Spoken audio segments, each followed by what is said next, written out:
ಸಮಸ್ಯೆ, ಮುಖ್ಯಮಂತ್ರಿಯ ಕುರ್ಚಿಯ ಸಮಸ್ಯೆ.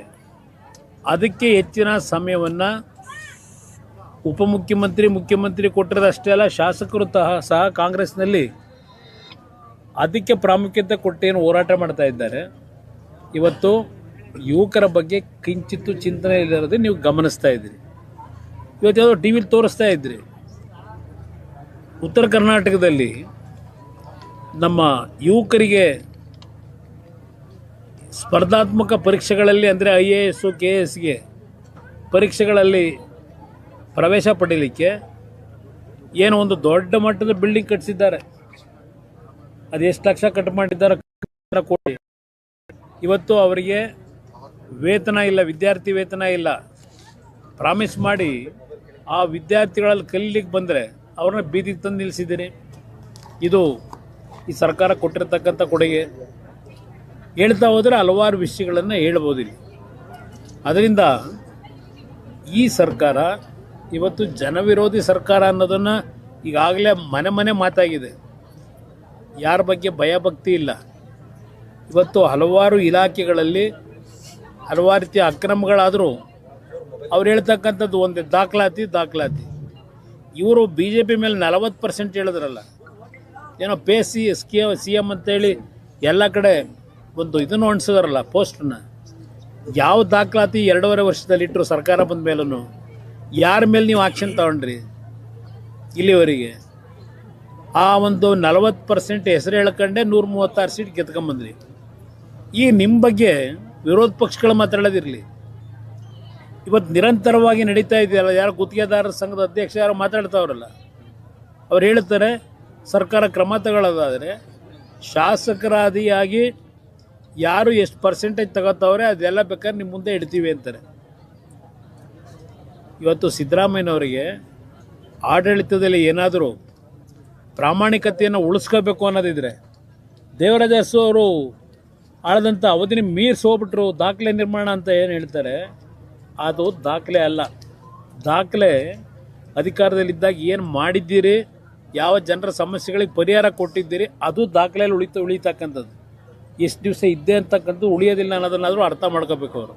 ಅದರಿಂದ ಇವತ್ತು ಈ ಸರ್ಕಾರಕ್ಕೆ ಕಿಂಚಿತ್ತು ಜನತೆಯ ಬಗ್ಗೆ ಭಯಭಕ್ತಿ ಇದ್ದರೆ ಈ ಡ್ರಾಮಾಗಳನ್ನೆಲ್ಲ ಬಿಟ್ಟು ಒಂದು ಇನ್ನು ಮುಂದಿನ ಎರಡು ವರ್ಷವಾದರೂ ಸರಿಯಾದ ರೀತಿ ಆಡಳಿತ ಕೊಡಿ ಅಂತಕ್ಕಂಥದ್ದನ್ನು ಆಗ್ರಹ ಮಾಡ್ತೀವಿ. ಇನ್ನೂ ಸಹ ಮುಂದುವರೆದಿದೆ. ಅದರ ಜೊತೆ ಪತ್ರ ಬರೆದಿದ್ದಾರೆ ಶಾಸಕರು, 30ಕ್ಕೂ ಹೆಚ್ಚು ಶಾಸಕರು. ಯಾರಿಗೆ ಪತ್ರ ಬರೆದಿದ್ದಾರೆ, ಯಾರಿಗೆ ಸೇರಿದೆ ಅದು ಹಾಗಂತ ಹೇಳ್ತಾರೆ. ಹೈಕಮಾಂಡ್ ಇದೆಯಾ? ನನಗೇನೋ ಹೈಕಮಾಂಡ್ ಈಗ ಈ ಪಕ್ಷ ಮಾಡ್ತಿರೋ ಕತೆ ನೋಡಿದಾಗ ನಡೀತಾ ಇರೋದು ಹೈಕಮಾಂಡ್ ಇದೆ ಅಂತಕ್ಕಂಥದ್ದು ನನಗೇನೋ ಅನುಮಾನ ಇದೆ. ಈಗ ಹೊಸದೊಂದು ವಿಚಾರ ಚರ್ಚೆ ಆಗ್ತದೆ ಸರ್, ಪರಮೇಶ್ವರ್ ಅವರಿಗೆ CM ಕೊಡಬೇಕು, ದಲಿತ CM ಅವ್ರು ಮಾಡಬೇಕು. ಅಲ್ಲಿ ಕುರ್ಚಿ ಉಳಿಸ್ಕೊಳ್ಳಿಕ್ಕೆ ಒಂದೊಂದು ಹೆಸರನ್ನ ಮುಂದೆ ಬಿಡ್ತಾ ಇದ್ದಾರೆ. ಕುರ್ಚಿ ಉಳಿಸ್ಕೊಳ್ತಕ್ಕಂಥ ನಿಟ್ಟಿನಲ್ಲಿ ಒಂದೊಂದು ಹೆಸರುಗಳು ಬರ್ತಾ ಇದೆ. ಬಹುಶಃ ಅದು ಯಾವುದು ಕಾರ್ಯರೂಪಕ್ಕೆ ಬರ್ತಕ್ಕಂಥದ್ದಲ್ಲ, ಒಂದು ಡ್ರಾಮಾ ನೋಡಿ ಅಂತೇಳಿ ಪರದೆ ಮೇಲೆ ಡ್ರಾಮಾ ಮಾಡೋದಕ್ಕೆ ಕೂತಿದ್ದಾರೆ. ಸರಿ, DK ಶಿವಕುಮಾರ್ ಅವರು ಗ್ಯಾರಂಟಿನ ಬರ್ಡನ್ ಅಂತಾರೆ ಸರ್. ಸಿದ್ದರಾಮಯ್ಯ ಅದಕ್ಕೆ ಹೇಳಿದೆ, ಅವ್ರು ಎಲ್ಲರಿಗೂ ಗೊತ್ತು. ದೇಶಪಾಂಡೆ ಅವ್ರು ಏನು ಹೇಳಿದ್ರು, ರಾಯರೆಡ್ಡಿ ಮೊದಲೇನು ಹೇಳಿದರು, ಎಲ್ಲರೂ ಅದನ್ನೇ ಹೇಳಿದ್ದಾನೆ. ಈಗ ಅವರಿಗೆ ಜ್ಞಾನೋದಯ ಆಗಿದೆಯಾ ಬರ್ಡನ್ ಸರ್ಕಾರಕ್ಕೆ ಅಂತೇಳಿ?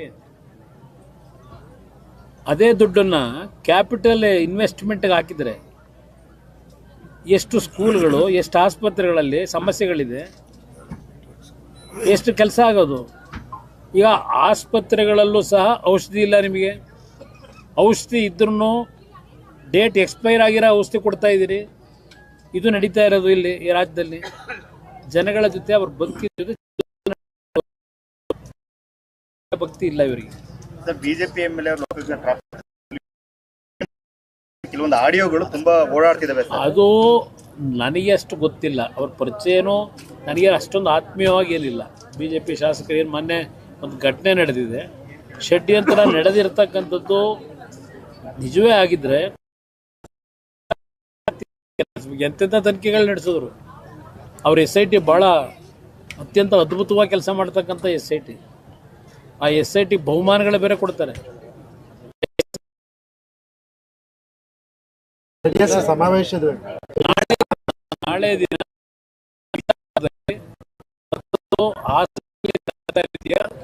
ಸಮಾವೇಶ ಬಿಜಾಪುರದಲ್ಲಿ 8ನೇ ತಾರೀಕು ಬೆಂಗಳೂರು ನಗರದಲ್ಲೂ ಸಹ ಈ ಒಂದು ಬೆಳ್ಳಿ ಹಬ್ಬದ ಆಚರಣೆಯ ಕಾರ್ಯಕ್ರಮ ಅಲ್ಲೂ ದೊಡ್ಡ ಮಟ್ಟದಲ್ಲಿ ನಡೀತಕ್ಕಂಥದ್ದಕ್ಕೆ ಈಗಾಗಲೇ ಸಿದ್ಧತೆ ನಡೀತದೆ. ಸರ್ ಎಲ್ಲೇ ಹೋದ್ರು ಕುಮಾರಸ್ವಾಮಿ ಅವರು ಮುಂದಿನ ಮುಖ್ಯಮಂತ್ರಿ ಅಂತ ಜನ ಹೇಳ್ತಾರೆ. ರಾಜ್ಯ ರಾಜಕೀಯಕ್ಕೆ ಅತಿ ಶೀಘ್ರದಲ್ಲಿ ಬರ್ತೀರಂತ ನಾನು ಈ ಒಂದು ಸಂದರ್ಭದಲ್ಲಿ ಈಗಾಗಲೇ ಹಲವಾರು ಬಾರಿ ಹೇಳಿದ್ದೀನಿ, ನಾನು ಮುಖ್ಯಮಂತ್ರಿ ಆಗ್ತಕ್ಕಂಥದ್ದು ಮುಖ್ಯ ಅಲ್ಲ, ನನ್ನ ಜನರ ಬದುಕನ್ನು ಸರಿಪಡಿಸಬೇಕು. ಈ ಕೆಟ್ಟ ರೀತಿಯ ಸರ್ಕಾರ ಏನು ನೋಡ್ತಾ ಇದ್ದೀವಿ, ಈ ಸರ್ಕಾರ ಹೋಗ್ಬೇಕು. ನನಗೆ ಮುಖ್ಯಮಂತ್ರಿ ಆಗೋದು ಆಮೇಲೆ ಯಾರಾಗಬೇಕು ಅನ್ನೋದು ನೋಡೋಣ.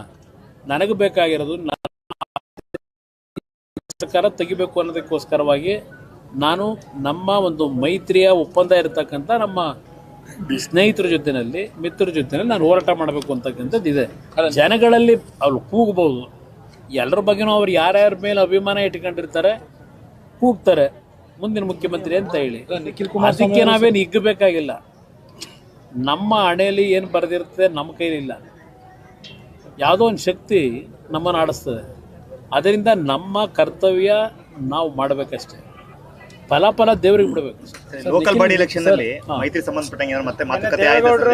ಇಂಗಿತ ವ್ಯಕ್ತಪಡಿಸಿದ್ದಾರೆ. ಇಲ್ಲ, ಇನ್ನೂ ನಾವು ಯಾವುದೇ ಮಾತುಕತೆ ಮಾಡಿಲ್ಲ. ಆದರೆ ಮಾತುಕತೆ ಮಾಡ್ತಕ್ಕಂಥದ್ದಕ್ಕೆ ಈಗಾಗಲೇ ಎರಡೂ ಪಕ್ಷದಲ್ಲಿ ಒಂದು ವಾತಾವರಣ ತಿಳಿಗೊಡಿಸೋದಕ್ಕೇನು ನಾವೇನೇನು ರಬ್ಬೇನಾಗಿಲ್ಲ. ಎರಡೂ ಕಡೆ ಇದು ಒಂದು ಒಪ್ಪಂದ ಆಗಬೇಕು ಅಂತಕ್ಕಂಥದ್ದು ಇದೆ.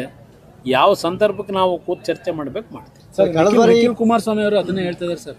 ಮುಂದಿನ ದಿನಗಳಲ್ಲಿ ಕುಮಾರಸ್ವಾಮಿ ಅವರು ಸಿಎಂ ಆಗ್ತಾರೆ, ರಾಜ್ಯದ ಜನ ಕೂಡ ಅದನ್ನ ಬಯಸ್ತಾ ಇದ್ದಾರೆ. ಜನ ಹೇಳ್ತಾರೆ ಅಂತ ಹೇಳ್ತಾರೆ. ನಿಖಿಲ್ ಕುಮಾರಸ್ವಾಮಿ ಅವರ ನನ್ನ ಆಯ್ಕೆ ಮಾಡೋದು ಜನ ಹೇಳೋದನ್ನು ಅವ್ರು ಹೇಳ್ತಾವ್ರೆ.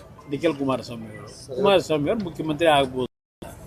ಮುಖ್ಯಮಂತ್ರಿ ಈಗಲೇ ನೋಡ್ತಾ ಇದ್ದೀರಿ ಸರ್ಕಾರದಲ್ಲಿ ಎಷ್ಟು ಜನ ಮುಖ್ಯಮಂತ್ರಿಗಳಾಗಬೇಕು ಅಂತಾರೆ. 28ಕ್ಕೆ ಮುಖ್ಯಮಂತ್ರಿ ನಾನು ಆಗಬೇಕು ಅಂತ ಇದ್ದೀನಿ ಅಂತ ಹೇಳಿ ಹಲವಾರು ಜನ ಕ್ಯೂ ಇದ್ದಾರೆ. ಅವ್ರನ್ನೆಲ್ಲ ನಾವು ಓವರ್ಟೇಕ್ ಮಾಡಾಗಬೇಕಲ್ಲ, ಅಷ್ಟು ಸುಲಭ ಇದೆಯಾ ನೋಡೋಣ. ಸರ್, ಇವತ್ತು PUC ಪ್ರಶ್ನೆ ಪತ್ರಿಕೆ ಮತ್ತೆ ಲೀಕ್ ಆಗಿದೆ. ಎಷ್ಟು ಅಲ್ಲಿ ಈ ಸರ್ಕಾರದ ಸಾಮರ್ಥ್ಯ ಎಷ್ಟಿದೆ ಅನ್ನೋದನ್ನ ನೀವು ನೋಡಿ. ಈ ಸರ್ಕಾರ ಎಷ್ಟು ಮಟ್ಟಿಗೆ ಕೆಲಸ ಮಾಡ್ತಾ ಇದೆ. ಇವತ್ತು ಆ ಪ್ರಶ್ನೆ ಪತ್ರಿಕೆ ಲೀಕ್ ಆಗ್ತಕ್ಕಂಥದ್ದಕ್ಕೆ ಆ ಒಳಗಡೆ ಇರ್ತಕ್ಕಂಥವರೇ ಮೂಲ ಪುರುಷರಿರ್ತಾರೆ. ಸರ್ಕಾರಕ್ಕೂ ಗೊತ್ತಿರುತ್ತದೆ. ಆದರೆ ಹಿಂದೆನೂ ಏನಾಯಿತು, ಹಿಂದಿನ ಹಲವಾರು ಬಾರಿ. ಸದ್ಯ ನಾನು ಮುಖ್ಯಮಂತ್ರಿ ಆಗಿದ್ದಂಥ ಸಂದರ್ಭ 2 ಬಾರಿ ಕಮಿಷನ್ ಯಾರೂ ಹೇಳಲಿಲ್ಲ, ಕುಮಾರಸ್ವಾಮಿ ತಗೋತಾನೆ ಅಂತ ಹೇಳಿ. ಪ್ರಶ್ನೆ ಪತ್ರಿಕೆಗಳಾಗಲಿ ಇಲ್ಲಿ ಪಾಪ ನಮ್ಮ ಪೊಲೀಸ್ ಅಧಿಕಾರಿಗಳಿದ್ದಾರೆ, ಹಲವಾರು ನೇಮಕಾತಿಗಳು ಮಾಡಿದ್ವಿ ನಾವು ನಮ್ಮ ಕಾಲದಲ್ಲಿ. ಯಾವುದೂ ಸಹ ಎಲ್ಲೂ ಸಹ ಹಣದ ವ್ಯವಹಾರಗಳಾಯಿತು ಅಂತಕ್ಕಂಥದ್ದು ಇಲ್ಲ, ಪ್ರಶ್ನೆ ಪತ್ರಿಕೆ ಲೀಕ್ ಮಾಡಿದ್ರು ಅಂತಕ್ಕಂಥದ್ದಾಗಲಿ ನನ್ನ ಕಾಲದಲ್ಲಿ ಸದ್ಯಕ್ಕೆ ಯಾವುದೂ ಆಗಲಿಲ್ಲ. ಅದು ನಾನು ಯಾವ ರೀತಿ ಆಡಳಿತ ಕೊಟ್ಟೆ ಅಂತಕ್ಕಂಥದ್ದು ನಾಡಿನ ಜನ ತಿಳ್ಕೊತಾರೆ ಅಂತ ನನ್ನ ಅಭಿಪ್ರಾಯ. ಜೆಪಿ ತಾಲೂಕು ಚುನಾವಣೆ ಸರ್ ವಿಳಂಬ ಆಗ್ತಲೇ ಇದೆ. ಇಲ್ಲ, ಈಗ ಆದೇಶದ ಈಗ ಆಗಿದೆ ನೋಡಿ, ಏನ್ ಮಾಡೋದು. ನೀವು ಫೇಸ್ ಮಾಡಕ್ ರೆಡಿ ಇದ್ದೀರಾ ಸರ್? ನಾವು ಸಿದ್ಧ ಇದೀವಿ, ಅಲ್ಲ ಅದಕ್ಕೆ ರೆಡಿ ಮಾಡ್ತೇನೆ. Thank you brother. ಏನು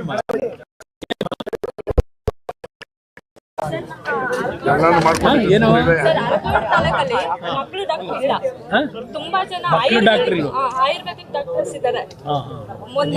ಸರ್ಕಾರಿ ಆಸ್ಪತ್ರೆಯಲ್ಲಿ ಇದ್ದವ್ರನ್ನ ಟ್ರಾನ್ಸ್ಫರ್ ಮಾಡಿದಾರಂತೆ. ಸರ್, ನನ್ನ ಮಗನ್ನೇ 6 ಗಂಟೆಗೆ ಅಡ್ಮಿಟ್ ಮಾಡಿದ್ರು.